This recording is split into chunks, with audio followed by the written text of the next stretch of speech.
힘내. 조금만 힘내. 자, 사건과 집합입니다. 경우의 수를 보면. 크게 경우의 수 단원이 두 개로 나눠져 있습니다. 경우의 수 단원과 순열과 조합 단원으로 나눠져 있습니다.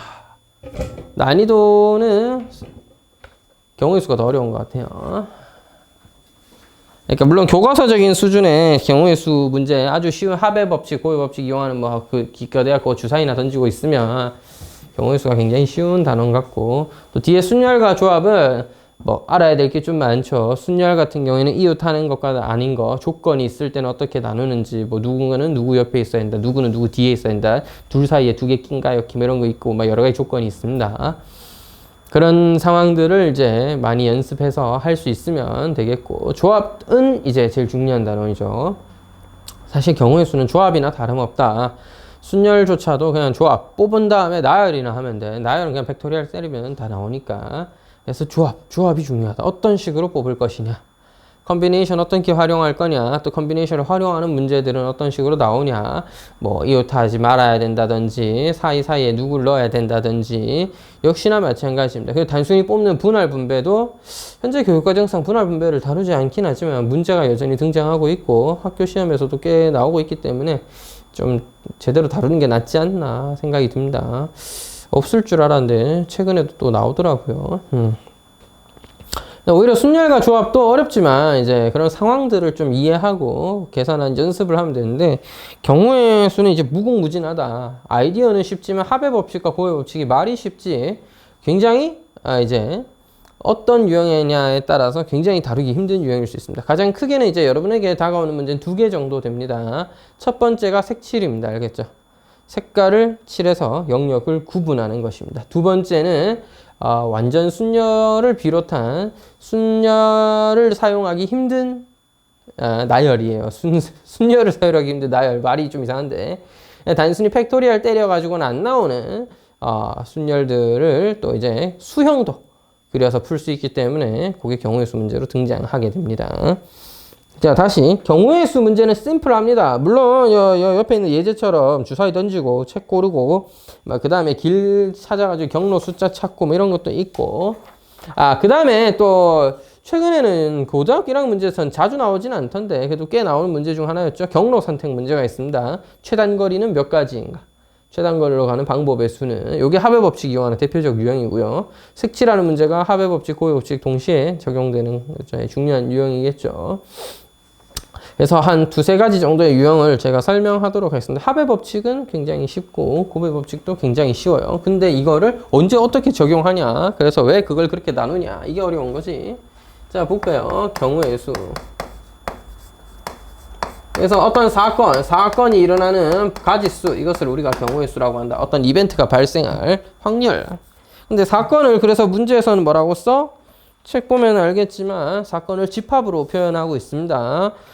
A 사건이 일어나는 그런 사건들, 표본 공간 이런 거 뭐 그런 표현들은 근데 확률과 통계에서 배우는 표현이니까 지금은 그냥 가볍게 사건과 집합은 거의 비슷한 거구나, 거의 같은 거구나.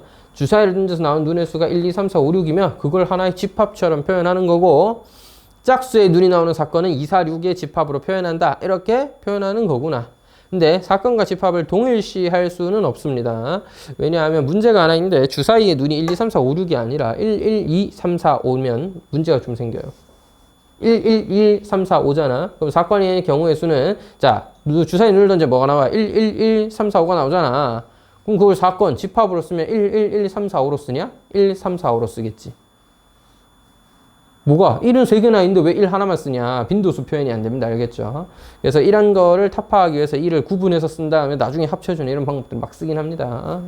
자, 근데 됐고 그냥 가볍게 합집합은 합사건이고 교집합은 이거 좀 웃긴데 곱사건이라고 부릅니다. 알겠죠? 자, 실제 근데 곱한다는 느낌이 드는 거 밑에 있는 커디널 프로덕트인데 이게 그 A 곱하기 B라고 되어 있는 거 있죠? 그죠? 카르테시안 곱인가요, 이게? 그래서 A 곱하기 B 순서상으로 쓰는 걸 우리가 가지수 곱하기라고 보는 거예요. 뭔 개소리요. 자, 하여튼. 자, 합사건을 이렇게 부르고, 이걸 곱사건이라고 막 부르고, 근데 실제 사건끼리 곱하는 건 얘를 의미하는 겁니다. 무슨 차인데요? 자, 얘는 뭐 이런 겁니다. 주사위 두 개를 던져 나온 눈의 수의 합이 2부터 12까지 다양하게 있잖아. 이때 4의 배수의 눈이 나오는 경우의 수는 4, 8, 12가 나오는 경우고, 그럼 그 경우들을 더하면 되겠지. 그런 경우에는 합의 사건을 쓰는 거죠. 곱사건, 이거는 어떤 느낌이야? 이거는 동시에 일어나는 경우예요. 자, 주사위를 던져 1, 2, 3, 4, 5, 6이야. 짝수의 눈이 나오는 경우 2, 3, 2, 4, 6. 소수의 눈이 나오는 경우는 2, 3, 5. 그래서 동시에 일어나는 경우를 우리가 이렇게 표현하고, 동시에 일어나는 사건은 2 하나밖에 없겠죠. 됐지? 표현이 좀 웃기죠. 얘는 뭐야? 주사위를 던져 1, 2, 3, 4, 5, 6. 동전을 던져 앞면 HT 따라서 1H, 2H, 3H, 6H까지 6가지 1T, 2T, 6T 그래서 16가지 합쳐서 12가지잖아. 그래서 이게 6 곱하기 2라고 쓰는 거야. 순서쌍인 거야. 순서쌍. 주사위 눈의 수를 1부터 6까지 앞면 뒷면을 HT 해서 순서쌍으로 표현하는 이런 것을 A 곱하기 B 이렇게 부르기도 합니다. 됐죠? 실제 저 이름이 곱하기로 읽지는 않습니다. 할 때는. 자, 근데 몰라도 돼. 이게 뭐가 중요해? 여러분한테 무슨 개념 시험 치고 이런 거 아니기 때문에 이런 것들을 완벽하게 구분하고 명확히 하고 이런 것보다는 언제 더할까? 언제 곱할까가 중요하죠. 자, 일반적으로 간략하게 얘기하면 두 사건이 동시에 일어나지 않거나 또는 이 경우 또는 저런 경우, 즉 한 번에 일어나기 힘든 경우라면 보통 더하기로 보고, 동시에 일어나거나 연속하여 일어나는 경우라면 곱하죠. 그죠? 쉽게 말하면 그렇습니다. 조금 더 있어 보이게 말하면 구조적으로 동일하냐 아니냐에 따라서 경우가 달라져요. 구조적으로 동일하냐 그러면은 하다 그러면 곱하는 겁니다. 이거 무슨 말이냐면, 자, 이런 거야. 상의가 몇 벌 있고 하의가 몇 벌 있어. 그럼 보통 왜 상의가 뭐 이렇게 있어요. 뭐 티셔츠 6벌, 와이셔츠 4벌 있어요. 예, 하의가 있어요. 일반 청바지는 왜 한글로? 자, 면바지 2벌 이렇게 있어요. 그럼 그냥 하의는 더하면 되죠. 상의도 더하면 돼요. 티셔츠, 와이셔츠 더해서 10벌 있습니다. 하의 더해서 5벌 있습니다. 그럼 제가 입을 수 있는 경우는 연속하여 일어나니까 10 곱하기 5가 되겠어요. 만약에 조건이 달리면 티셔츠는 청바지와 입어야 되고 와이셔츠는 면바지와 입어야 되면 티셔츠 6개에 대해서, 즉 상의 6개 중에 하나를 못 잡은 것 같은데. 자, 여기 있네. 에우. 자, 이런. 자, 상의 6벌 중에 하나를 골랐을 때 입을 수 있는 하의의 수는 5벌이 아니라 제한이 있기 때문에 3벌이죠. 근데 어떤 티셔츠, 1번부터 6번까지 티셔츠 중 뭘 고르더라도 입을 수 있는 하의는 청바지 3벌 중 하나입니다. 따라서 어떤 티셔츠를 고르는지는 중요하지 않다 이거야. 어떤 티셔츠를 골랐든지 간에 청바지는 3벌 중 하나입니다. 즉 3 더하기 3 더하기 3 더하기 3 더하기 3일 거기 때문에 3 곱하기 6 내지는 6 곱하기 3으로 표현을 하는 거고, 그래서 우리가 이걸 곱하는 거예요. 그래서 6 곱하기 3 또는 와이셔츠에 대해서는 그 다음에 면바지 2개 중 하나를 고른다는 사실은 변함없기 때문에 둘이 곱할 건데, 이걸 왜 더하냐? 상의를 입는 방법은 티셔츠 6가지 또는 와이셔츠 4가지였기 때문입니다. 이걸 합의 법칙으로 전부 다 표현하면 티셔츠 1번에 대해서는 3가지, 2번에 대해서 3가지, 3번 3가지, 4번 3가지, 5번 3가지, 6번 3가지, 와이셔츠 1번에 대해서 면바지 1, 2, 2가지, 3, 6번 더하고 2, 4번 더한 거를 다 더하면 돼요. 맞죠? 티셔츠는 10벌 있으니까 10가지의 경우에 대해서 생각을 하는 거야. 근데 그 다음에 일어나는 청바지는 다 똑같이 3개고 면바지 다 똑같이 2개니까 여기가 곱하기 한 다음에 전체적으로 더하는 겁니다. 진짜 다 나눠서 살릴 수는 없잖아요. 그죠? 이걸 수형도로 표현하면 이렇게 된다고. 티셔츠 1번 선택했을 때 청바지 1, 청바지 2, 청바지 3. 슈. 이거 언제 다 하고 앉았어? 예, 6개째까지 이렇게 쓰고. 힘들어. 자, 그럼 와이셔츠 1번에 대해서는 면바지 2개. 면바지는 영어로 어떻게 쓰냐? 코튼이니? 면이? 면바지를 코튼이라고 하진 않잖아. 코튼은 소민이잖아. 면은 뭐야?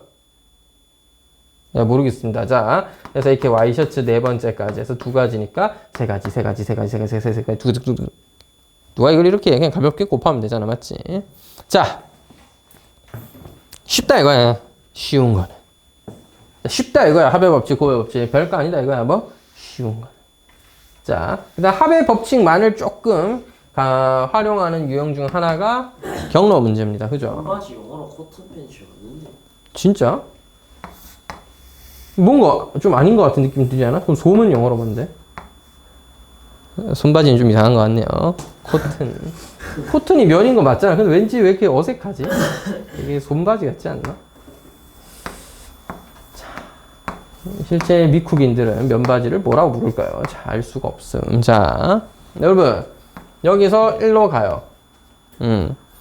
선생님, 그럼 뭐 한 가지 방법이 있고 둘이 더해서 두 가지, 세 가지 이렇게 쭉 하죠.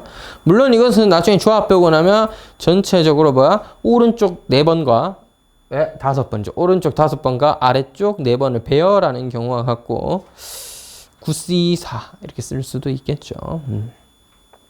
어떻게 보면 그냥 O 4개, 아니 O 5개, 아래 4개를 배열하는 경우였으니까 전체 9번의 선택 중에서 몇 번, 4번 아랫번을 언제 내려가는지만 결정하면 돼. 첫 번째 내려간다, 그럼 내려가고, 세 번째 내려간다, 그럼 일단 2번 더 갔다가 내려가고, 뭐 이런 식으로 선택을 합니다. 아, 근데 이제 왜 합의 법칙이 중요하냐, 이거 왜 숫자 사서 해결하냐면 중간중간에 뭐 연못을 판다든지 길이 사라졌다든지 우회전 금지 표지판이 걸려 있다든지 등등의 여기서는 이렇게 가는 거니까 좌회전 금지 표지판이 있을 수 있겠죠. 내려왔는데 이 길에선 좌회전하지 말라 이래 돼 있는 거야. 직진해야 되고 막 그런 경우들이 있다면 어쩌게 이게 뭐 컨비네이션을 쓴다든지 한 방에 처리하기 힘드니까 실제 헤아리듯이 푼다 이거야. 그런 방법 속에서 이걸 쓰는 거죠. 되겠죠? 뭐 아예 가지 말아야 될 점이 있다. 지나지 말아야 된다. 그럼 여기 처음부터 0 써놓고 시작하는 방법이 있습니다. 가면 안 되니까. 그 다음에 가면 그냥 0으로 소멸. 가는 거 안 돼. 0으로 소멸. 여기서 오는 거 안 돼. 좀 못 가는데 어떻게 오니? 그래서 0 더해준다. 이런 느낌을 풀면 되고. 제일 힘든 건 직진 금지나 우회전 금지인데요. 우회전 금지다. 자, 여기서 우회전 금지가 걸려 있어. 그럼 뭐야? 얘가 예를 들어서 3가지였고 얘도 3가지였잖아. 근데 얘는 우회전 금지야. 그러면 얘로 올 수 있는 방법은 얘가 4가지인데 여기로 올 수 있는 방법은 원래 이거 더하기 이거거든. 여기까지는 6개가 맞아. 자, 조심해야 돼. 여기까지는 6개가 맞아. 맞잖아. 111, 123, 123, 6이에요. 그러니까 6개가 맞아. 자, 근데 뭐가 안 돼? 우회전만 안 되는 거야. 따라서 직진해서 오는 건 돼요. 그래서 3이랑 4를 더해서 7이라고 쓰면 됩니다. 여기까지 올 수 있는 방법 7개. 얘도 직진되고 여기서 우회전이 안 되는 것 뿐이었잖아. 얘도 이렇게 가는 거 되죠. 그래서 얘는 이거 합쳐서 그냥 10가지예요. 그럼 여기는 다시 17가지로 바뀌는 겁니다. 이런 식으로 합의 법칙 써서 처리하는 게 경로 문제가 되겠네요. 또 뭐가 있겠어요. 중간에 뭐 이게 칸 막 몇 개 지어 놓는다든지 여기 지나지 마 이렇게 막 지어 놓는다든지 뭐 웅덩이 막 이만큼 파 놓는다든지 그래서 합의 법칙 쓰는 게 있겠습니다. 자, 그 다음에 오늘 해야 될 거는 색칠하기입니다. 알겠죠? 와, 무슨 초등학생 같네. 색칠 공부자. 이거 되게 중요한 문제죠. 세상의 모든 지도를 3색이나 4색으로 구분할 수 있는가? 이것도 중요한 명제였잖아 한때. 그치? 지금 또 증명했나? 잘 모르겠습니다. 제가 전공이 수학이지만 손 놓은 지 오래됐지 않나? 자, 하여튼 4색 문제 맞지? 아, 이거 컴퓨터가 증명했죠. 해보니까 되던데 이런 느낌으로 뭐 그러니까 이거를 컴퓨터가 직접 다 해보니까 되던데요? 이런 느낌으로 증명을 했다는 걸로 제가 알고 있었고 옛날에 배울 때는 최근에는 사람이 논리상 될 수밖에 없다 이런 걸 증명했는지는 제가 잘 모르겠습니다. 네, 개념상 4색은 무조건 가능할 것 같긴 한데 될 것 같긴 한데 증명을 못하고 있는 거지. 실제로 그래서 기술의 발달로 컴퓨터한테 야, 다 해봐 하니까 컴퓨터가 해줬어. 되던데요? 하고 알겠지. 컴퓨터한테 증명해달라고 하면 컴퓨터가 그런 게 어떻게 알아. 네가 그냥 색깔 칠해버려서 다 칠해보니까 되던데 이런 느낌이지. 자, 어쨌든 색칠 공부를 좀 해보자. 여러분 칸이 어떻게 배열되어 있는지 먼저 봐야 되겠고 그러니까 색깔 몇 개 주어져 있는지 봐야 되겠죠. 쉬운 수준부터 하나만 해보도록 하겠습니다.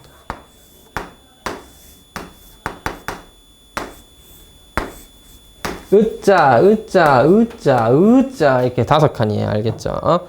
5칸을 색칠해 보도록 하겠습니다. 색깔 몇 개 쓸까? 5개 쓸까? 5개 쓸까요? 4개만 쓸까? 5개 써야지. 자, 5가지 색 1, 2, 3, 4, 5번 색깔로 칠해 보도록 하겠습니다. 영역은 A, 3, A, B, C, D, E 영역이라고 구분을 좀 해보죠. A, B, C, D, E 영역이었습니다. 자, 이렇게 구분을 해보고, 그다음에 5가지 색깔 1, 2, 3, 4, 5를 이용해서 칠하도록 하겠습니다. 색깔을 조금 많이 쓴 감은 있긴 한데, 뭐 어쨌든 많이 써도 되지 뭐. 안 될 거 없잖아. 조건은 이렇습니다. 색칠하기라고 하면 일반적으로 모든 색을 한 번만 써야 된다는 그런 조건은 없어요. 색깔이 그리고 적은 경우도 많기 때문에 중복해서 사용 가능할 수 있고, 자, 선이 닿은 인접한 부분은 모두 구별되게 칠한다. 기본이야. 이건 알겠지. 그 다음 보통 선과 선이 이어져 있는 부분은 이제 이웃한다고 보진 않습니다. 지금 그리면 그런 건 없지만 나중에 또 그림 중에 그런 거 있으면은 이웃한다고 보진 않습니다. 그런 건 면과 면, 즉 선이 교선이 생기면 이웃한다고 보는 겁니다. 자, 여빈 생각할 때는 어떻게 칠해야 되겠니? 이 정도 문제는 근데 경험적으로 알잖아. 경험적으로 알 수도 있고 많이 봤으니까 알기도 하겠고, 뭐 처음 봤더라도 생각해보면 누군가 색깔이 같다면 다음에 일어날 수 있는 경우가 바뀌지. 그러니까 그냥 쉽게 하면 안 돼. 5, 4, 3, 3, 3 이지랄 해버리면 안 됩니다. 좁혀요 그러면. 자, 저는 순서대로 칠할 겁니다. 이 순서를 정하는 것도 어떻게 보면 좀 의미가 있는데, 일반적으로 제일 큰 놈부터 칠하면 됩니다. 자, 말도 안 되는 소리 하지 마시고, 칸이 크다고 해서 먼저 칠하는 게 아니라 인접하는 칸이 많은 놈부터 칠하는 거야. 영향력이 큰 애부터. 물론 반드시 그래야 되는 건 아닙니다. 알겠죠? 근데 일반적으로는 영향력이 큰 친구를 먼저 칠하는 게 유리하고요. 영향력이 비슷한 애들끼리는 비슷한 수준으로 칠하면 되겠습니다. 그 다음에 보통 문제에서 만약에 1, 2, 3, 4, 5 영역이나 A, B, C, D 영역처럼 영역을 구분해서 불러주면 땡큐입니다. 구분해주는 순서대로 하면 보통 아마 문제 없을 거예요. 자, 무튼 A부터 칠하는 게 제일 유리하겠죠. 5개 모두 영역, 5개 영역 중 4개랑 이웃하고 있으니까. 자, 쌤은 알고 있어요. A 영역에 칠할 수 있는 경우의 수가 5가지라는 걸. 내가 바보다. 그 정도는 알지. B 영역에 칠할 수 있는 건 4가지라는 것도 알고 있습니다. 자, C 영역에는 3가지의 색깔을 칠할 수 있다는 것까지도 이해가 됩니다. A의 5개 중 하나, B에는 남은 4개 중 하나, C도 남은 2개를 제외한 3개 중 하나 칠했겠죠. D에 칠할 수 있는 색깔 자체는 A와 C에 칠한 색깔을 제외하고 B에 칠했던 거 또 칠할 수도 있긴 하니까 다시 3가지가 되겠습니다. 근데 D에다가 3을 써버리면 E에 문제가 좀 생겨요. 무슨 문제가 생기느냐면, 자, B랑 D가 색깔이 같은 것이라면, 예를 들어 네가 1번 색깔을 칠했고 너와 너의 2번이 칠해져 있다면 너는 3, 4, 5라는 선택지가 3개 생겨야 하겠지만, 만일 자, 1, 2 칠해진 상황에서 A가 3번이라면 3 칠할 수 없게 되고 4, 5 2개지로 줄죠. 자, D의 선택에 따라 E의 경우의 수가 바뀌죠. 아까 상의 하의 고르는 것처럼 앞에 상의를 뭐 티셔츠인지 와이셔츠 고른다, 청바지인지 면바지인지 바뀔 수 있다 그랬잖아. 자, 다시 그 전에 선택이 다음 경우에 영향을 준다, 그지? 그러면은 이제 구조적으로 동일하다 이렇게 볼 수가 없는 거예요. D라는 색깔을 고를 때 같은 색깔, 즉 B와 같은 색을 고르느냐 다른 색을 고르느냐에 이런 차이가 있으면 그 다음에 일어나는 경우의 수가 다르더라. 이것을 구분해서 칠해야 되겠습니다. 야, B와 D의 같은 색을 칠하는 방법, D의 색깔을 칠하는 방법, B가 선택한 색깔 똑같이 칠한다와 그렇게 되면 E의 선택지는 3가지로 늘어난다 라고 했고요. B와 D가 다르다면, 자, D가 칠할 수 있는 색깔 3가지였는데 한 가지 같은 거 칠하는 경우와 나머지 2가지는 다른 걸 칠하겠네요. 맞잖아. 1, 2 칠했으면 여기 3, 4, 5를 칠할 수 있는데 뭐? 안 되지 멍충아. 여기에 3을 칠했으면 여기 3 못 칠하지. 근데 여기 3 칠했잖아. 그건 여기에 딴 거 칠했다고 생각하면 그런 거지. 4 칠했다 치면 2, 3, 5를 칠할 수 있는데 2 칠한 경우는 3, 4, 5지만 3, 5 칠한 경우는 2가지죠. 따라서 다른 색깔 2가지를 골랐다면 마지막에 올 수 있는 경우의 수도 2가지여야 되겠습니다. 그럼 그 앞에까지는요 똑같았겠죠. 그래서 첫 번째 B와 D가 같다는 경우, 두 번째 B와 D가 다르다는 경우. 제가 지금 풀이를 왜 이렇게 썼냐면 흰색은 이런 사실을 미리 좀 알았던 겁니다. 그래서 어떻게? 야, BD 같을 때랑 BD 다를 때 나눠서 세알리면 되겠네 해서 푼 거고, 연두색은 하다 보니까 달라가지고 이렇게 나눴습니다. 그래서 저는 보통 이렇게 풉니다. 이렇게 잘 아는 문제가 나오면 5개, 4개, 3개 칠하다가 D에서 나눠야겠네. 같다면은 3가지, 다르다면 2가지, 괄호 이렇게 열고 그냥 여기에 더하면 돼요. 알겠지? 한 줄로 쓸 수 있겠죠. 이런 식으로 풀면 편하게 풀 수 있겠네요. 자, 하나 더 물어봐야지. 이제 여러분을 슬슬 괴롭혀 보도록 하겠습니다. 자, 어이, 자지마. 자, 여보.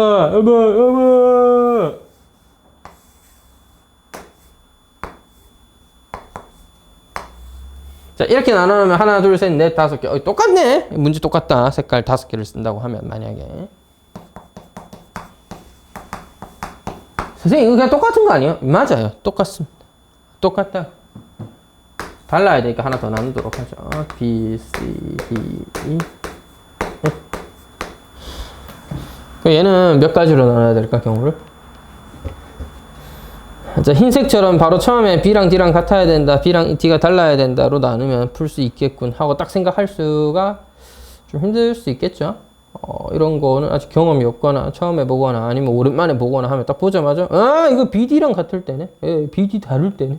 아닌데 BE가 같냐 다르냐가 중요하겠지. 봐봐. 왜냐하면 B의 선택은 이미 A하고 B 했을 거 아니야. 그 F의 선택지에 영향을 주는 건 E예요. 그래서 B랑 E가 같냐 다르냐. 지금 D의 역할을 E가 하겠지. 근데 중요한 건 봐봐. B가 같냐 다르냐를 결정하려면 D가 뭐였는지가 중요합니다. 왜? D가 이미 B와 같았으면 E는 같을 수조차 없을 거고, 그래서 경우수가 좀 달라질 거고, B와 D가 처음부터 달라야 E의 B를 칠할 수 있는, B에 칠했던 색깔을 또 칠할 수 있는 기회가 주어지고, 그때 칠하냐 아니면 또 다른 색깔 칠할 거냐에 따라 또 경우가 달라지겠죠. 크게 세 가지로 구분해야 됩니다. 가 이해가 돼요? 일단 첫 번째, C는 어차피 B와 같을 수는 없으니까 B와 D가 같다면 D와 E는 다를 수밖에 없기 때문에, 표현이 좀 이상하다 이렇게 쓰면 안 돼요. 원래는 D와 E가 다를 수밖에 없기 때문에 최종적으로 B, E가 달라지게 됩니다. 그러면 다른 색깔 2개가 칠해져 있고 너 제외해야 되니까 너의 선택지가 2개로 끝나는 이런 상황이 일어날 거고요. B와 D가 달랐고 and 근데도 그 와중에 E랑 B에 같은 색깔을 칠한다면 F는 선택지가 3개로 늘게 되겠고, B와 D가 달랐는데 그 와중에 B와 E에 또 다른 색깔을 칠한다면 결국 B, E의 다른 색깔의 A까지 빼서 F는 2개의 색깔을 선택할 수밖에 없는, 이렇게 3가지로 나눠야 되겠습니다. 딱 보자마자 이 3가지가 생각이 딱 들면 참 좋겠죠. 뭐 됐죠? 가리? 자, 그럼 제가 생각하는 문제는 이런 거예요. 이거 어떻게 생각해? 그래서 오늘 우리는 좀 나름 똑똑한 친구들 모여놨으니까 아니야, 여러분 똑똑하잖아. 이거 많이 해봤잖아. 자, 뭐야, 이거 해봤잖아. 요 정도 수준 해봤으니까 여기로 올 때 중요한 건 뭐다? B가 같냐 다르냐인데, 그러려면 D부터 같냐 다르냐를 좀 구분을 해야겠구나 라고 생각을 해주면 좋겠죠. 자, 그래서 제가 잠깐 얘기를 좀 하면, 경우의 수 문제를 풀 때 중요한 건 뭐냐면 똑똑하냐 안 해. 수학을 머리로 해요? 그렇지. 이 단어는 머리로 하는 게 맞다. 자, 함수, 방정식은 노력이 좀 필요합니다. 함수 처음에 이해할 때는 애들 순서상 어려워하는 애들도 있고, 근데 그거는 이제 안타깝지만 수학적 그런 이제 그 감각이 조금 떨어지니까 어려워하는 거야. 보통 일반 정도 되면 그래도 어려운 문제 풀 때는 어렵겠지만 함수가 뭔지 감이라도 오고 그래프도 그려보고, 2차 함수 못 그리는 새끼는 없잖아. 빨리 못 그리는 게 문제지. 못 그리진 않지. 그 다 분석하고 하다 보면 되지. 그러니까 중간중간에 그다음 뭐야, 문자에 A 껴있으면 오씨 A가 양수냐 음수냐, 야 뭐 그다음에 대칭 축이 뭐 1보다 크냐 작냐, 이거 막 나누면서 해야 되니까 그걸 어려워하는 거지. 그릴 수는 있잖아. 근데 이거는 자, 이게 빨리 되는 애들도 있고 안 되는 애들도 있어요. 이런 게 안 되는 애들도 있어요. 이거 수학 그 방정식 함수 푸는 거랑 좀 달라. 단순히 수학시험 잘 치거나 안 치거나 떠나서 수싸움, 경우의 수 체크하고 확률 계산이 좀 감이 빨리빨리 오는 애들이 있고 안 되는 애들도 있고. 자, 그래서 잘 되면 참 좋은 겁니다. 이렇게 나눠서 푸시면 돼요. 빠르고 좋겠죠. 심지어 뭐 더 빨리 할 수 있으면 그냥 A부터 시작해서 색깔 5, 4, 3 해가면서 중간에 쓱쓱 이렇게 중간중간 막 이렇게 수영도 그리듯이 나누면서 계산 팍팍팍 하면 2-3줄로 끝낼 수 있습니다. 그런 거 막 보면은, 왜 인간 같은 것도 그렇고 앞에 쌤들이 퍼포먼스로 이렇게 보여주면은 오씨 저렇게 쉽게 푼다고 하지만 여러분 못해요. 그거를 나만 할 수 있는 거야. 나는 왜 할 수 있겠어? 내가 똑똑하기 때문이지. 아니야, 아니라고. 내가 똑똑했으면 고등학교 1, 2학년 때 아니면 중학생 때도 나도 그걸 해내야 똑똑한 거죠. 여러분 근데 애지간히 똑똑하지 않고 그렇게 하기 힘들어요. 근데 이건 되잖아. 방금 이거 해봤으니까 얘도 생각해보면 충분히 이해가 되고 또 쌤 얘기를 들었을 때 설득력 있잖아. 그렇게 하면 딱 깔끔하게 나눠질 것 같네, 경우들이. 그래서 여러분 또 이해가 되잖아. 됐지? 여러분이 머리가 나빠서 못할 건 아니에요. 자, 그래서 의식적으로 이렇게 자꾸 생각을 해주고, 그리고 야, 그러면 선생님 경우의 수 문제를 잘하려면 똑똑해야 된다, 이런 부분이 빨라야 된다라고 했는데, 그럼 제가 좀 빠르지 못하면 어떻게 하나요? 뒤져야 되나요? 그럴 순 없잖아. 공부는 해야 되잖아. 그래서 뭘로? 경험으로 극복한다. 알겠지? 외워. 이럴 때는 저렇게 한다. 저럴 때는 요렇게 한다. 요럴 때는 저러저러하게 한다. 이런 식으로 나름대로 외워야 돼. 근데 순열과 조합은 이게 좀 잘 들어맞거든. 왜? 경우가 딱 명확해. 이웃해야 한다. 이웃하지 않아야 된다. 네 옆에 내가 있어야 된다. 우리 둘 사이에 몇 개 낀가야 된다. 이렇게 약간 경우들을 외우기 쉽게 돼 있어. 조합도 뭐 어느 정도 경우가 좀 더 다양하긴 하지만 할 수 있다고. 근데 경우의 수는 어려워요. 왜? 내가 이제 그림 하나 뒤바꾸면 여러분 이제 이해 못할 거 아닙니까? 자, 하나 더 해볼까요? A, B, C, D, E 영역이 이렇게 생겼어요. 자, 이거 수능에서 나왔던 문제죠?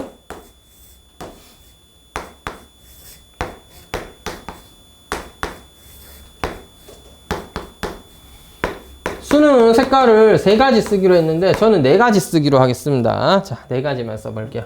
자, 쌤, 구별만 하면 돼요. 너무 쉬운데? 5, 4, 3, 3, 3, 이게 4, 3, 2, 2, 2 이런 느낌이잖아. 이제 조건을 달아야지. A와 E에는 같은 색을 칠하지 말 것.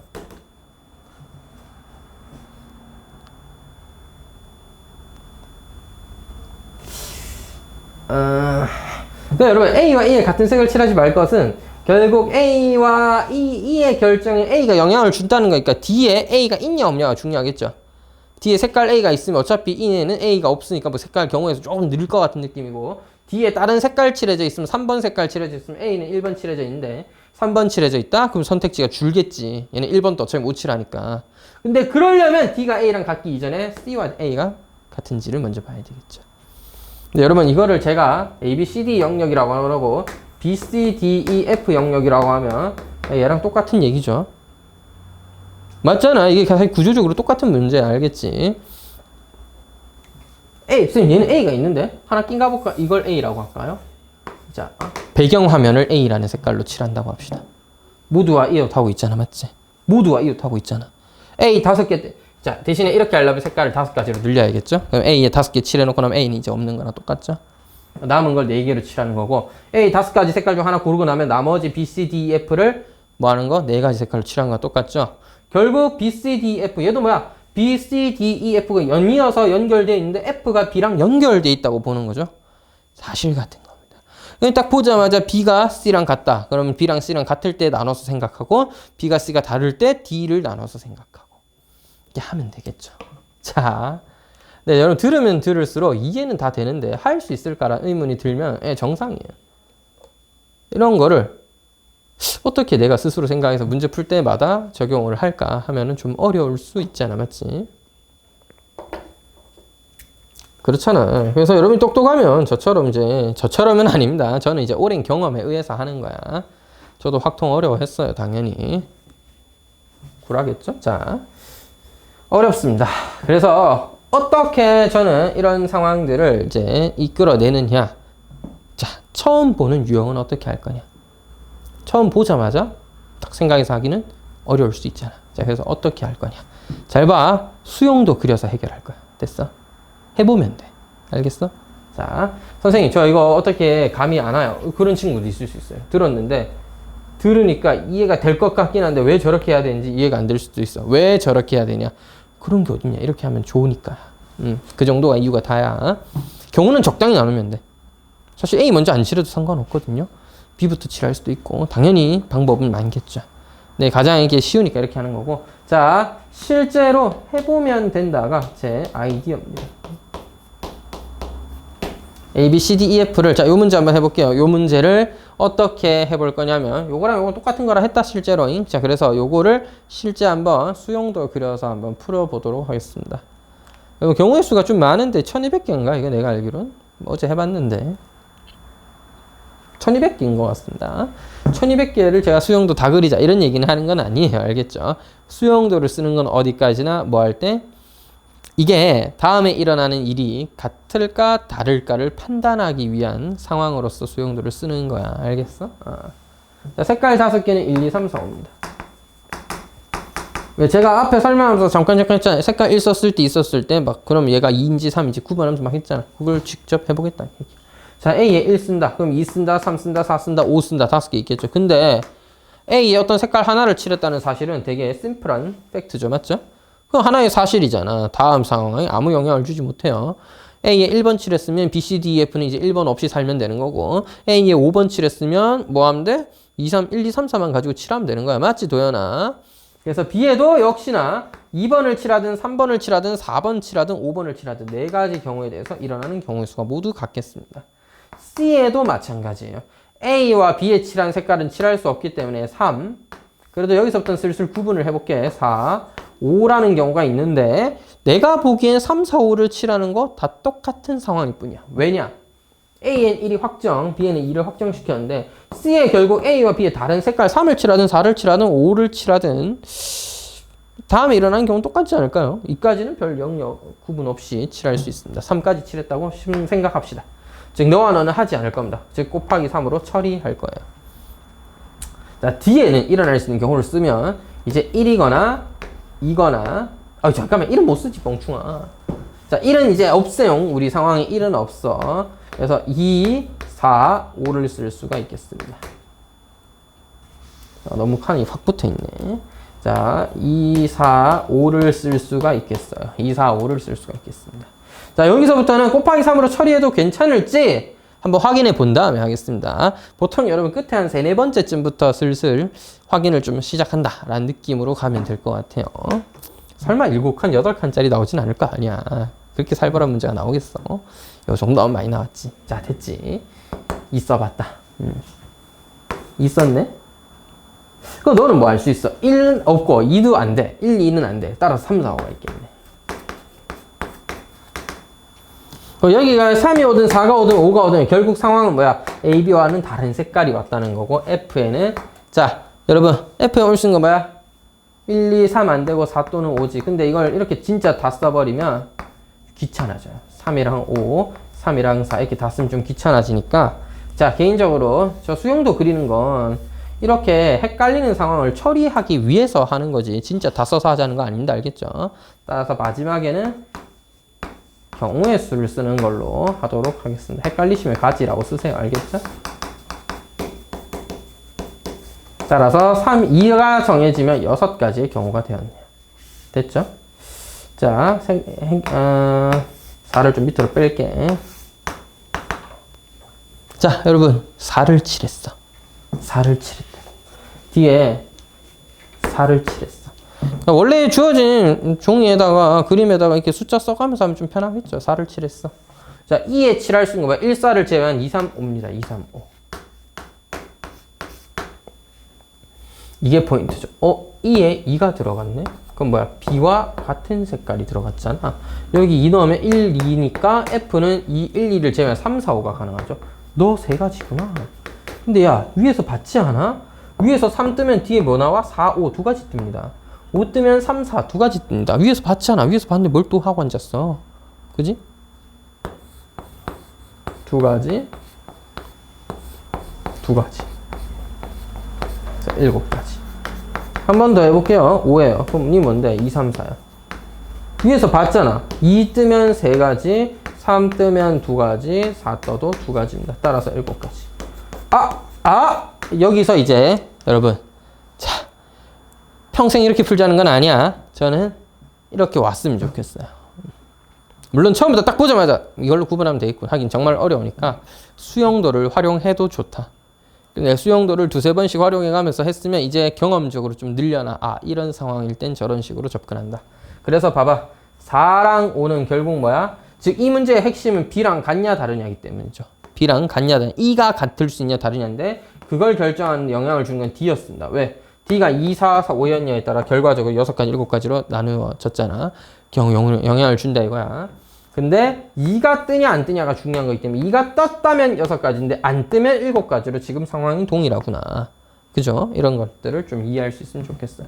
하여튼 자, C가 3이었을 때 일어나는 경우가 6, 7 다 합쳐서 20가지였습니다.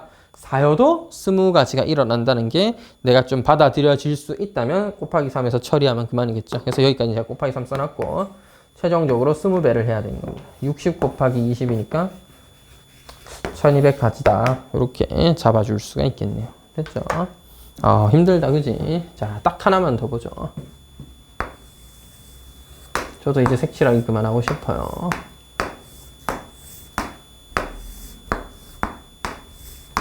자, 색깔 4가지로 이거 칠할 수 있는 방법이 있어요.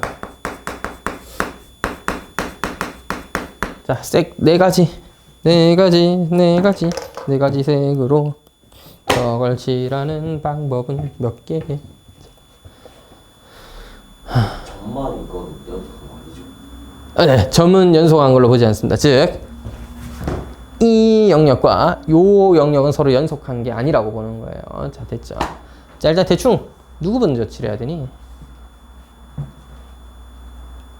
사실 뭐 구조적으로 따지면 뭐 이게 크게 뭐 중요한 문제 바꿔서 생각할 수도 있는데 그냥 이대로 볼게요. 뭐 굳이 뭐 이거 바꿔가면서까지 할 건 아니니까.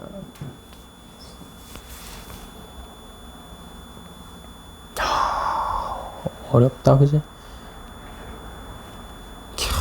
어떻게 칠하면 좋을까? 이거 언제 나왔게? 무슨 학교에서 냈는데 이 문제? 경신중학교 2학년 문제입니다. 알겠죠? 자, 답은 제가 공개를 해드리면 2의 제곱 곱하기 3의 세제곱 곱하기 7의 제곱이었습니다. 그러니까 답을 구하시오는 아니고 보기에 1, 2, 3, 4, 5번에 저런 식으로 거듭 제곱들이 조금씩 숫자 바뀌어있거나 지수 바뀌어있거나 이러면서 막 계속 주어져 있었어요. 하나 찍으면 맞출 수 있었겠습니다. 그래서 답에 맞출 확률은 20%. 자, 하나 찍으면 되더라. 저거부터 칠하는 거예요? 4분원 그렇지. 원부터 칠하는 게 제일 유리하겠죠. 일단 원 칠해놓고 나서 생각해도 늦지 않다 이거야. 그지? 원 칠하는데 되게 특별한 방법이 있냐? No. 저 시기 보면 저 색칠 공부 보이세요? 제일 처음에 왼쪽에? 영상으로 보고 계신 분은 안 보일 수 있겠네. 자, 색칠 공부로 가보자. 쌤 다 안배했어. 스토리 다 짜왔다. 빌드업 다 해왔다. 임마 이거 없다 생각하면 그냥 4개 연속하는 거랑 똑같지 않아? 그냥 여러분 사각형 이렇게 해서 채운 거랑 똑같은 거 아니야 이거? 이거랑 이게 똑같아요. 얘가 없는데 얘는 안 붙어있는데 얘랑 안 붙었잖아. 이해가 안 돼? 이해가 안 돼, 이게? 이해가 안 되나? 그럴 수도 있지. 이렇게 생겼으면. 삼각형. 뭔 삼각형이야? 자, 어쨌든 공간 4개가 이렇게 붙어 있다니까, 얘랑. 맞잖아, 이게. 맞지? 어차피 얘랑 얘는 안 붙어 있잖아. 얘랑 얘는 안 붙어 있잖아. 얘랑 얘도 안 붙어 있고. 나 약간 멍청하게 그렸군요. 이렇게 그려줘야 이해가 되겠군요. 얘랑 얘랑 안 붙어 있잖아. 맞지? 그렇지, 그렇지. 얘랑 얘는 같은 경우지. 얘랑 얘랑 같고 얘랑 얘랑 같으니까. 색깔 5개는 제일 처음에 이 칸 칠하면서 날렸으니까 남은 거 4개로 칠하는 거죠. 이거 4개로 칠하는 방법 어디 있다? 뒷부분. 이거 아닌데 여기 있다. 뒷부분이죠. 5개 없으면 요겁니다. 4, 3, 7이 저 칠하는 경우 있어요. 물론 뭐 외우고 다닐 건 아니까 실제로 한번 칠해 보도록 하겠습니다. 제가. 됐죠? 저는 4분원을 칠할 거고요. A 영역, B 영역, C 영역, D 영역이라고 해서 실제 수영도 그리듯이 칠해 볼게요. A의 1번 색깔 칠하는데 뭐 4개 중 하나 썼겠죠. B의 2번 색깔 칠하는데 뭐 3개 중 하나 썼겠지. 그럼 칠할 수 있는 거 뭐야? 2번 칠했으니까 1, 3, 4 칠할 수 있겠네. 1인데 1이야. 같은 거 뜨면 3가지. 1인데 이거 뭐야? 2는 여기 칠해져 있고 3 떴다. 1과 3 다르면 2가지고 1과 4 다르면 2가지예요. 따라서 7가지입니다. 그래서 7 곱할 거 됐지. 여러분 얘는 좀 쉽다는 거 이해돼요? 이거 뭐야 이거? 그냥 곱하기 3 하면 돼요. 왜? 이웃하는 게 너랑 이웃하는 게 다기 때문에 너와만 다르면 돼. 나도 곱하기 3에 이까지 넓지 않네. 그러면 요거 2개를 어떻게 칠해야 될까가 이제 중요하냐.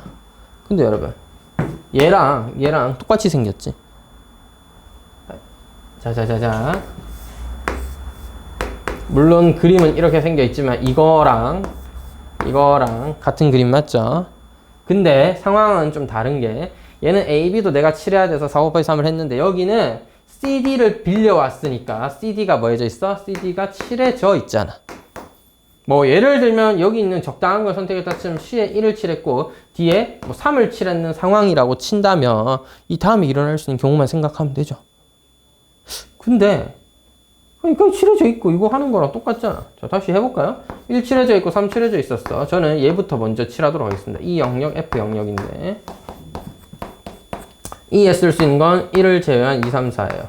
같은 거 나오면 3가지고 다른 거 나오면 2가지입니다. 따라서 합쳐서 7가지라는 사실이 변하지 않아요. 알겠죠? 자, 따라서 4, 2의 제곱에 3에다가 7이 있었는데 왼쪽에 있는 날개 2개 칠하는 게 3의 제곱이고 오른쪽에 있는 2칸 붙어있는 걸 칠하는데 7가지이기 때문에 다 곱하면 2의 제곱 곱하기 3이 3개, 7이 2개 이렇게 되는 거야. 그러다 보니까 저걸 잘 그리면 이렇게 생각이 되죠. 하나, 둘, 셋, 넷, 다섯, 6개는 이렇게 이어나가고 있다, 맞지? 그 다음 뭐야? 날개 2개를 이렇게 붙이면 되잖아. 뭐 이렇게 붙여도 됩니다. A 밑에 붙여도 되고. 이거 칠하는 경우랑 똑같아요, 저게. 됐지? 야, 이런 거 칠할 때도 뭐야? 혼자 이웃하고 있는 날개는 무시하시면 됩니다. 왜? 나중에 그냥 곱하기 3이 나오면 되니까. 그래서 뭐야? 이걸 어떻게 채울까? 얘는 뭐 하고 싶으면 한 방에 하는 방법도 있습니다. 알겠죠? 여러 가지 경우가 있겠죠. 색깔 하나를 정한 다음에 색깔을 한 번만 쓸 것이다, 2번만 쓸 것이다, 3번만 쓸 것이다 나눠가면서 칠할 수도 있는데 제가 여러 번 해보면서 느낀 결과 가장 제일 좋은 방법은 색칠하는 듯이 문제를 풀어 제끼는 거고 그 과정 속에서 경우를 나누는 게 좀 이해가 안 되거나 어렵다면 수영도를 활용하는 게 가장 좋지 않나 싶습니다. 교육과정이 원하고 있는 것 수영도입니다. 알겠죠? 그래서 한 번은 어떻게 보여요? 응? 한 번은 어떻게 보여요? 한 번은 뭔데? 한 번에 그냥 이렇게 곱하기 찍찍해서 먹고요. 아, 이런 거 한 번에 어떻게 하냐고? 야, 이걸 한 번에 찍찍 한다고. 굉장하네. 한 번에 해보지. 자, 순서를 잘 봐. 1번 칸, 2번 칸, 3번 칸, 4번 칸, 5번 칸, 6번 칸 칠할 거고요. 7번, 8번은 곱하기 3이라 찍찍하면 되니까 무시하도록 하겠습니다. 1번에 어떻게 해? 4가지. 2번에 칠할 수 있는 거 3가지. 자, 자, 제가 순서를 좀 바꿨는데 상관없죠? 3번에 나눠. 3번에 2번과 같은 색깔을 칠하는 경우와 그렇지 못하는 경우 2가지로 나눠. 그지? 자, 그 다음에 곱하기 얘는 3가지, 얘는 2가지. 근데 이거 합쳐줘야 되겠네. 이까지 한번 다 들게요. 3, 4까지 칠했으니까. 이제 3, 4번을 칠할 차례야. 3, 4번을 칠할 차례고, 3, 4번까지 칠했고, 5, 6번 칠할 차례예요. 5번 칸 칠할 때는 누가 중요해요? 3, 4번에 색깔 칠해져 있어요. 이미 칠해져 있습니다. 5번에는 4번과 같은 색깔 칠하냐, 안 칠하냐가 중요하게 되겠지. 자, 그럼 4번과 같은 색깔을 칠했다? 그러면 6번에 일어나는 경우가 3가지. 자, 근데 같은 색이 아닌 다른 2가지 색을 칠했다. 자, 다시 4번에 어떤 색깔 칠해져 있으면 3번과는 다른 색깔을 3개 칠할 수 있는데 4번과 같냐 다르냐로 구분을 하는 거야. 3개 중에 4번과 같은 건 1가지고 나머지는 2가지겠죠.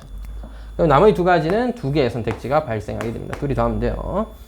7번, 8번은 이제 독립적이잖아. 그래서 그냥 곱하면 되겠죠. 3. 한 번에 쓰자면 이렇게 쓴다는 겁니다. 졸라 간다는데.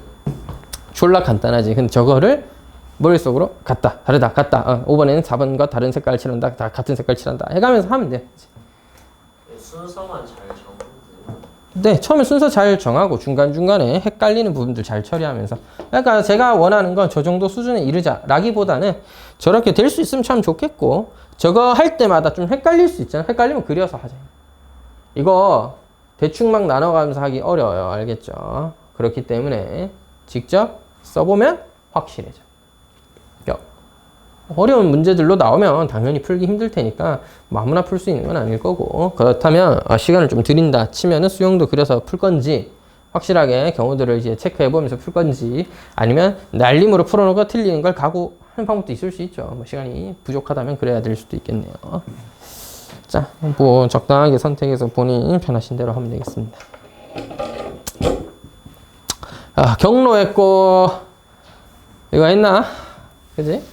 이제 합의법칙, 고의법칙 이용한 색칠하긴 했다. 내가 하나만 딱 더 하고 좀 쉬자. 완전 순야 하나만 더 하고 좀 쉬도록 하겠습니다. 자, 뭐 했다? 색칠하기 해봤습니다. 알겠죠? 제가 봤을 때 색칠하기만 잘하면 경우의 수 문제는 애지간히 다 해결되는 것 같습니다. 색칠하기. 생각해볼 경우의 수, 즉 확률과 통계를 따지는 조합, 이산수학에서 가장 중요한 아이디어 중 하나였습니다. 색칠하기는. 알겠죠?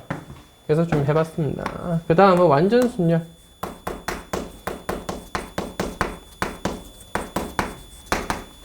자, 순열인데 여기 쓰는 이유는 순열의 방법, 즉 퍼뮤테이션으로는 풀기가 어려워서 그렇습니다. 불가능한 건 아니에요. 퍼뮤테이션, 즉 팩토리얼 의미하는 건데 팩토리얼로 풀 수 있습니다. 완전 순열을. 완전 순열의 펜이라고 해봅시다. 이게 뭐야? N명이서 마니또 게임을 하는 경우에 씁니다. 물론 마니또 게임은 우리가 사람이 하는 거다 보니까 안타깝게도 자기가 자기 선물 받아가는 슬픈 일이 존재할 수 있어요. 근데 수학은 이상적인 세계니까 그런 거 빼고 자기가 자기 물건 가져가는 거 빼고 네가 남의 거 가져가는 완벽한 경우 완전 순열 또는 교란 순열이라고 부르기도 합니다. 알겠죠? 이름이 아니야. 자, 경우의 수는 어떻게 구하느냐? 정해져 있습니다. 이걸 외운다? 좀 어려운데? 자, 한번 해볼게요. n 팩토리얼에 0팩분의 1 빼기 1팩분의 1 더하기 2팩분의 1 빼기 이렇게 반복해서 마이너스 1의 n승 봐봐 홀수면 마이너스다 짝수면 플러스예요. n 팩토리얼 분의 1까지 끝낸 다음에 즉 더하고 빼고 더하고 빼고 더하고 빼고 이지랄 하다가 쭉 계산하면 나옵니다. 알겠죠? 왜 이런지는 좀 이따 설명 한번 해드리겠습니다. 외울 수도 있겠고 아니면 이렇게 외워. F1은요, 야, 혼자서 어떻게 완전 순열을 하냐. 혼자서 자기 물건 이렇게 들고 있는데. 2명이어야 바뀐다, 한 가지. 3명이면은 CAB와, BCA와 CAB 두 가지죠. 4명이면, 이거 수영도 그려서 해본 적 있죠? A, B, C, D 있고, B, C, D 막 가져갈 때, 촥촥촥촥촥 해가지고 막 해보잖아, 맞지? 9가지가 있겠네요. 5명이면 44가지가 있습니다. 요까지는 아마 해본 적 있을 겁니다. 교육과정에서 마지막 마지노선 실제 수용도를 그려서 해결할 수 있는 마지노선이기 때문에 아마 저기 정도까지는 해본 적 있을 것 같아요. F6은 외우실 분은 외우시고 265가지고요. F7은요. 와, 이걸 계산을 해봐? 7 계산해본 놈도 있나? 자, 309 곱하기 6. 309 곱하기 6, 1854가지인가요? 공식을 써봤는데요. 다음에 일어나는 경우의 수는 n배 해라. 누구한테? fn 더하기 fn-1라는. 개인적으로 추천하는 거 요거를 좀 알아두는 거고 이걸 외우는 건 좀 아닌 것 같고 경우가 좀 이제 너무 고등학교 교육과정에는 너무 안 맞고 막말로 이 새끼라고 맞는 건 아닙니다만은 그죠? 요새는 안 나와. 요즘은 교육과정을 넣어봐도 좀 많이 넘는 느낌이 좀 강해서 그런가 잘 안 나오고 나오면 수용도를 활용해서 생각할 수 있는 딱 5개째까지나 4개째 정도까지 나옵니다. 아니면 5개를 던지는 대신에 또는 숫자를 좀 어렵게 내려면 6개, 7개를 던지는 대신에 이 중 몇 명은 자기 거 들고 가게 돼 있어요. 뭐 6명 중에 3명은 자기 걸 들고 간대. 아니면 2명은 자기 걸 들고 간대. 6시 2. 6명 중 2명 골라서 자기 거 들고 가라 하고 남은 4명이서 그냥 자리 바꾸기 하면 돼. 그러면 F4니까 9를 곱하면 되겠습니다. 6C 곱하기 9 이런 식으로 생각하면 되는 거예요. 그래서 한 요 정도까지는 외워두는 게 낫지 않나 싶습니다. 근데 하나 물어보자. 여러분은 구조적으로 동일하다는 말이 잘 이해가 되시나요? A, C, D가 있고 그럼 이게 DB여야 되죠? A, C, A, D 새끼야 AD는 안 되잖아. 그럼 DA 그래 DA 이건 AC죠. 이렇게 세 가지네. C를 하면요. A, B, B 안 되는데요? 그 B는 안 돼요. CA 하면 DB밖에 안 되고요. CD 하면 A와 B를 나눠서 BA 이렇게 돼서 세 가지입니다. 아마 이런 말은 들어봤을 거예요. D도 하면은 얘랑 비슷한 느낌인데 AC가 되고 DC 병신 무슨 소리 하는 거야? BC입니다. BC고요. 얘가 AB, BA. 세 가지 맞네. 그래서 쌤들이 이렇게 했을 거예요. 세 가지 있지? 근데 봐봐. A가 B 말고 C나 D 더 선택하면 다 똑같을 거 아니야. 내가 내 거 안 가져갔으니까. 그럼 경우수 똑같아야겠지, 3배. 근데 이게 동일한 게 맞나? 얘는 이런 느낌이고 얘는 이런 느낌인데 뭐 좀 다르지 않아? 왜 다를까? 뭐가요? 왜 얘는 모양이 다르냐고. 나뭇가지 모양이 왜 다르냐고. 근데 쉽게 얘기하면 A가 내 거 아닌 다른 걸 가져갔다는 상황을 보면 똑같아야 되는 게 맞잖아. 근데 얘는 왜 뒤에 나뭇가지 모양은 다를까요? 나 이게 궁금했어요. 어릴 때. 저렇게 생각하는 것보다는 A가 C 걸 뽑으면은 C가 먼저 복귀하게 생각. 맞아요. BCD 순서는 안 중요하기 때문입니다. A, C, B, D를 하면 A가 C 걸 뽑았을 때 얘가 뭐야? C를 가져왔으니까 A, B, D가 될 거고 이렇게 되면 띵띵띵에서 한 가지씩 나와요. 그러니까 사실 같은 경우입니다. 지연이 말 그대로예요. 그냥 C 먼저 뽑게 하면은 B 먼저 뽑아서 이런 일이 생긴 거잖아. 이거 B 먼저 C가 아닌 다른 걸 가져가다 보니까 B는 안 되다 보니까 두 개인 건데 결국 뭐야? CD가 지들 거 가져가고 있으니까 CD는 A, B 거 가지고 나눠 가지는 상황이죠. 그러니까 얘는 두 개 한 개로 나눠지는 겁니다. 근데 이런 것 때문에 이게 성립하기도 합니다. 근데 요런 수용도 몇 개 보고 이게 성립한다 라고 얘기하기는 조금 비약이 있으니까 요게 왜 맞는지를 잠깐 설명하도록 할게요. 자, N명이 있는 반이 하나 있었어요. N명의 반이 있었는데 FN이 잘 이루어지고 있었습니다. 모두 행복하게 마니또가 있어요. 알겠죠? 근데 전학생이 왔네. 그럼 전학생은 어떻게 하면 마니또를 만들 수 있는가? 전학생은 여기 있는 한 명 중 아무나 한 명 골라가지고 나랑 선물을 바꾸자 하면 되는 거지. 그래서 곱하기 n 하면 되겠다. 자, 안타까운 일인데 N명 중에서 N-1명은 잘 가지고 있었는데 한 명이 자기 선물을 그냥 들고 있었어요. 아니 이게 뭐 왕따를 당했거나 이런 게 아니라 뭐 안타깝게도 그냥 투표하다 보니까 투표는 좀 안타까운데 그 의도적 그거 아니야? 자, 근데 이게 제비 뽑기 하다 보니까 랜덤하게 혼자 자기 거 들고 있었던 거야. 안타깝게. 뭐 그럴 수 있는 거잖아. 그지? 자, 그럴 수 있잖아. 쉬불. 자, 하여튼 그래가지고 FN-1이 잘 이루어지고 있었어요. 근데 구원자 전학생이 나타납니다. 전학생이 뭣도 모르고 너와 선물을 교환해버리는 거지. 우리 둘이 바꾸면 행복해지겠는걸? 행복해지는 겁니다. 그래서 곱하기 n 있어야 되는데 이제 왕따 정해야지 오늘부터. 자, 오늘 왕따를 새끼 한 놈 정해야 되잖아. 자, 미안하고 왕따가 아니라 어쩌다가 재수없게 맞나? 혼자 자기 선물 들고 있는 애는 뽑아야죠. 한 명 뽑고 나머지 n-라고 있으면 되잖아. 그래서 이거 두 개 합치면 뭐가? 전학생을 포함해서 n 플러스 한 명이 행복하게 마니또를 하는 경우다. 이렇게 볼 수 있는 거죠. 이렇게 이해하시면 이게 좀 이해가 될까요? 선생님 n-2는 안 돼요? n-2가 있었고 두 명이서 이러고 있으면 이제 전학생이 돌아와도 얘를 구원해 줄 수가 없어요. 전학생이 와서 야 나랑 바꾸자. 바꾸면 얘는 행복해졌는데 한 명이 여전히 불행하다고 표현하면 좀 이상한데 남아있잖아. 그래서 셋이서 바꾸면 돼. 셋이서 바꾸면 경우의 수가 이상이잖아. 셋이서 바꾸면 자 근데 셋이서 바꾼다든지 선생님 얘들 둘이 바꾼 다음에 얘랑 한 명 바꿔주면 야 얘들 둘이 바꾸면서 FN으로 바뀌어. 그럼 여기 포함되어 있으니까 생각할 필요가 없는 거고 우리 둘이 바꾸면 얘가 여전히 왕따 그럼 얘로 바뀌어. 그래서 여기까지가 마지노선이야. 마니또라는 건 결국 한 번의 교환으로 자리가 바뀌어야 되기 때문에 영향을 줄 수 있는 건 자기가 와서 누구 한 명, 즉 완벽한 상황에서 선택하는 경우나 한 명이 모자랐을 때는 바꿔줄 수 있지만 두 명이 모자라고 있으면 혼자서는 해결이 안 돼요. 맞지? 이거 피보나치 수열이랑 좀 비슷한 감각이다. 맞지? 피보나치 수열도 그런 느낌 있잖아. 계단을 한 계단 오르거나 두 계단 오를 때는 n 더하기 n 플러스 1이고 an 더하기 계단을 만약 한 계단, 두 계단, 세 계단 오를 수 있으면 n 마이너스 두 번째도 영향을 줄 수 있는 겁니다. 거기서부터는 세 계단 한 권 오르면 되니까.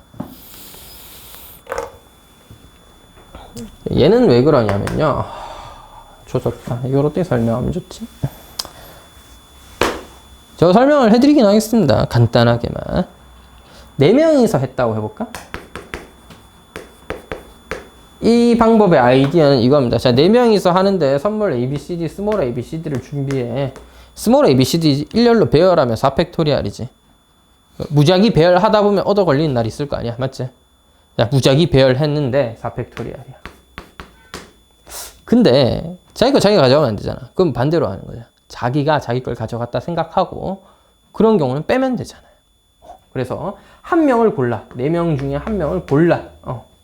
그럼 뭐 예를 들어 A가 골라졌어. 그럼 B, C, D를 임의로 배열하는 거야. 3팩토리얼. 4명 중에 B를 결정했고 임의로 배열하면 A, C, D를 배열해야 되니까 3팩토리얼. 그런 경우가 4, C, 1. 4가지 있겠죠. 됐죠? 근데 이런 상황에서 선생님, 그 A가 자기 거 가져왔는데 운이 나쁘게도 B도 자기 걸 가져가고 CD, 뭐 DC 하는 경우도 있을 거고요. 근데 B가 자기 걸 가져가는 걸로 픽스 했는데 A, CD 배열하다 보니까 A가 A 거 가져가고 DC 이런 경우도 있잖아요. 그럼 중복되잖아요. 근데 이걸 뺄 거 아니야. 이 경우에서 이걸 제외했을 거 아니야. 또 빼야 되잖아. 그 괄로 치고 빼는 느낌이니까 뭐 여기 더하면 되겠죠. 자, 약간 이런 느낌. 그 외 집합의 원소의 개수 구할 때 한 번씩 다 더하고 얘들 한 번씩 빼다 보면 얘는 다시 더해줘야 되죠. 다 빠져 있으니까. 그런 느낌으로 이번엔 다시 포함시키는 겁니다. 더해주면 돼. 어떤 경우를 그러면 A, B가 선택당한 거니까 4명 중에 2명 골라가지고 주고 나머지 2명을 임의로 배열한 거. 임의로 배열한 거. 됐지? 근데 이렇게 하다 보면 A, B를 배열하고 CD 무작위하고 B, C를 배열하고 A, D 무작위로 하다 보니까 A, B, C가 겹칠 수도 있잖아. 또 겹쳤잖아. 그럼 이건 또 빼야지. 그래서 4명 중에 3명은 하고 나머지 1명 고르는 거고 이렇게 하다 보면은 4명 전부 다 자기 거 가져가는 경우 4C4가 겹치겠죠. 곱하기 이건 실제 의미상은 0팩토리얼이 되겠네요. 배열할 게 없으니까. 이게 어떻게 저렇게 바뀌냐면 얘가 4팩토리얼입니다. 그러면 컨비네이션 어떻게 써? 팩토리얼로 4팩토리얼 나누기 1팩 3팩이죠. 따라서 옆에 있는 3팩 날라가면 1팩분의 4팩 되는 거고 빠집니다. 더하기 컨비네이션에 따라 4팩, 2팩, 2팩이죠. 날라갑니다. 빼기 4 컨비네이션 나누기 3팩, 1팩이죠. 1팩 날라갑니다. 더하기 4 컨비네이션 나누기 0팩, 4, 새끼야 4팩, 0팩이라고 써야지. 그렇군요. 0팩 날라가고 나면 4팩분의 4팩. 그래서 전부 다 4팩토리얼로 묶어나면 오 얘는 못하겠어요. 그냥 1분의 1인데 의미상 0팩토리얼로 1을 썼습니다. 이게 뭐야? 아무도 고르지 않고 일렬로 배열했다. 이렇게 생각하시면 완벽하게 되겠습니다. 마이너스 1팩분의 1팩 더하기 2팩분의 1팩 빼기 3팩분의 1팩 더하기 4팩분의 1 이렇게 되겠네요. 그래서 n팩토리얼 기준으로 이게 그냥 반복되다 보면은 계산이 되는 거예요. 자주 나올 일은 없을 것 같은데 한 번만 해봤습니다. 알겠죠? 다시는 할 일 없기를 바라봅니다. 옛날 그 시험 같은 경우에는 이제 수능에는 안 나와요. 수능에는 나온 적이 딱 한 번은 아니고 몇 번 있었는데 어떤 식으로 나왔냐면 5명 있는데 2명은 자기 거 골라가고 나머지 3명이서 남의 거 들고 가는 경우와 더하기 4명이서 다 남의 거 들고 가는 경우의 수를 합하여라. 이게 문제였던 것 같습니다. 제 기억이 맞다면. 좀 옛날 문제인데 최근에는 등장하지 않았던 것 같습니다. 어차피 여러분 확통할 일도 없고요. 재수하지 않는다면. 재수하면 이제 저런 것도 한 번쯤 나올 수 있고. 물론 수능은 수형도를 그려서 푸는 걸 약간 원칙 같은 건 아닌데 수형도 써서 풀면 애지간히 다 풀 수 있게 내기 때문에 수형도로 접근해주면 애지간히 다 풀 수 있어. 내신에 옛날에 야생의 시절 나왔다 이거야. 심플하게 나왔습니다. AN이 즉 있을 때 AI가 I가 아닌 맞나? 1부터 6까지의 수를 배열하는데 AI라고 하자. AI가 I가 아닌 경우의 수는 이거 나왔습니다. 어떤 학교에서. F6 물어본 거야. 그래서 학원에서 풀어온 애가 몇 명 없었는데 한 두세 명 풀어왔더라고. 그래서 어떻게 풀었냐 하니까 똑똑한 친구는 몰라. 알고 있었나 봐. 어떻게 했는지는 얘기 안 해주던데 한 명은 이걸 기억해서 하고 있었대요. 근데 제가 그때는 이걸 안 가르쳐 줬거든요. 그냥 인터넷에서 옛날에 본 적이 있어서 했대 저렇게. 그래서 그때부터 가르치고 있는 겁니다. 이걸 참고로 포함 배제 원리라고 합니다. 포함했다, 배제했다, 포함했다, 배제했다. 들어갔다 다시 나오고 들어갔다 다시 나오고 이러면 이제 중복 없이 잘 해결된다 이런 얘기야. 이게 하나의 원리야. 그래서 이게 또 그 이산수학 같은 거 하다 보면 나와요. 본 적이 있었어요. 그렇게 계산했고 한 놈은 265를 기억이 나서 찍었대. 자, 쌤이 설마 이런 게 나오겠습니까? 혹시 나오면 260을 주워 먹으면 좋겠죠 했는데 나오더라 이거지. 야, 이걸 주워 먹는. 그렇지? 그럴 수 있잖아. 공부를 좀 잘하는 학생이 아니었기 때문에 어떻게 맞췄냐 좀 놀랐었는데 265가 기억이 나서 찍었대. 자기도 265가 정확하게 기억난 건 아닌데 보기 중에 260 가까운 숫자 걔 하나밖에 없어가지고 탁 찍었다고 하더라고요. 굉장하죠. 지금은 나오면 아마 교육청에 신고 들어가지 않을까요? 교육과정을 뛰어넘는 문제로. 교육과정상 F6은 수용도를 그려서 처리하기는 사실상 불가능하기 때문에 수용도 그리면 처음에 A가 B 가져간다 치면 53개 그려야 돼. 그거 엄청 헷갈리지 않을까? 앞에서 A랑 B랑 D 썼다 뭐 남았지 하면서 존나 이제 또 6개째 그거 하고 있을 거 아니야. 어떻게 53개를 다 써놓고 이제 5배 하면 되겠다 이런 생각을 하냐. 어렵겠죠. 그래서 아마 나오기 힘들지 않을까 싶습니다. 네, 요까지 알아는 두셨으면 한다. 되겠죠? 여러분 오늘 너무 설명 열심히 했는데 그 예제는 네가 풀어라. 뭐 예제 몇 개 없잖아. 설마 예제 그나마 3번 4번 뭐 모르고 이러면 안 돼, 알겠지? 해보고 안 되면 좀 더 풀이 한번 하도록 하겠습니다. 자, 잠깐 숨만 좀 돌렸다가 예제 문제를 좀 풀도록 할게요.